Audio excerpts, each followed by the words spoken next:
Bonjour tout le monde, bonjour à tous, bonjour à toutes. Allez, aujourd'hui je vous fais une petite vidéo rapide je pense pour expliquer ce qu'est la dépersonnalisation, ce qu'est la déréalisation, dépersonnalisation. Alors, c'est pas évident de savoir ce qu'est la déréalisation, la dépersonnalisation quand on ne l'a pas vécu soi-même. Bien souvent, c'est pas très grave. C'est pas très grave, ça va, surtout quand c'est lié au stress ou à l'anxiété. Parce qu'en fait, souvent la déréalisation, la dépersonnalisation sont un peu des stratégies de survie qui permettent de nous adapter et notamment pour faire face au stress ou à l'anxiété. Alors, en quoi ça consiste? La déréalisation, c'est justement cette sensation de n'être plus dans la réalité. Hein. On est dans en fait, on a l'impression d'être là, mais on a l'impression que ce qu'on est en train de vivre n'est pas tout à fait réel. C'est comme si, en fait, pourquoi la déréalisation peut faire très peur et pourquoi on peut faire appel à des stratégies aussi inappropriées pour ne pas retomber dans la déréalisation, c'est parce qu'on peut avoir l'impression d'être fou.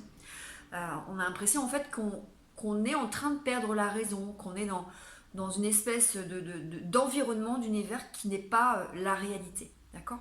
Donc tout ça est fortement lié au stress et à l'anxiété. Alors, pourquoi est-ce qu'on vit la déréalisation, la dépersonnalisation? Certains vont la vivre, d'autres vont pas la vivre. On sait notamment que dans les attaques de panique, hein, il faut avoir plusieurs symptômes pour être certain en fait qu'on est en train de vivre une attaque de panique. La tachycardie, les bouffées de chaleur, les picotements dans la bouche, dans les mains, les tremblements, les sensations de vertige, l'impression qu'on est en train de perdre le contrôle ou que l'on est fou. Excusez-moi, je vais arrêter ça. Et puis, il y a effectivement certaines personnes qui vont vivre la déréalisation. D'autres ne la vivront pas. Et c'est vrai que quand on vit la déréalisation pour la première fois, c'est assez surprenant et on peut en avoir peur. Donc il ne faut pas s'inquiéter avec la déréalisation quand elle est liée au stress ou à l'anxiété.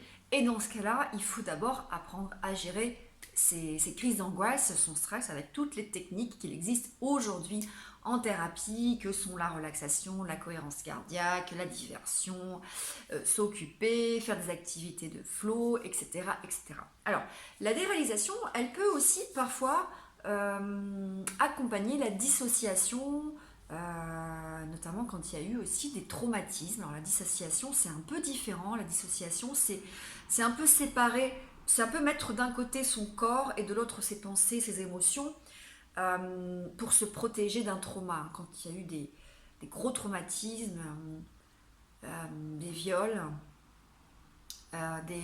des attentats, on peut en fait essayer de se protéger, de se couper de la situation, de se couper de la réalité en se dissociant. D'accord? La dissociation peut aussi être accompagnée de multiples dissociations où on peut avoir des personnalités qui vont être associées à la dissociation.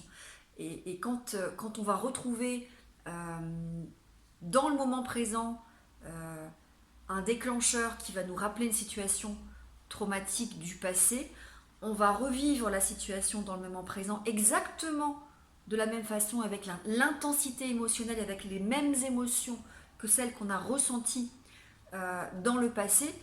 Et on peut à ce moment-là effectivement se redissocier, mais aussi se redissocier avec un mode qui avait été développé, un mode ou une personnalité qui avait été développée au moment du trauma. Et voilà comment on peut, dans ces moments de dissociation, être en mode petit enfant qui a peur et être complètement figé, comme un petit lapin qui bouge plus, être en mode guerrier qui va attaquer et vraiment sentir une forme de violence parce qu'en fait on a besoin de se protéger, ou alors de fuir, ou voilà. Donc ça c'est un petit peu différent, mais c'est vrai que la dissociation peut parfois être accompagnée de déréalisation. C'est pas complètement, c'est pas impossible en fait, hein, mais je pense que je referai peut-être une vidéo sur la dissociation.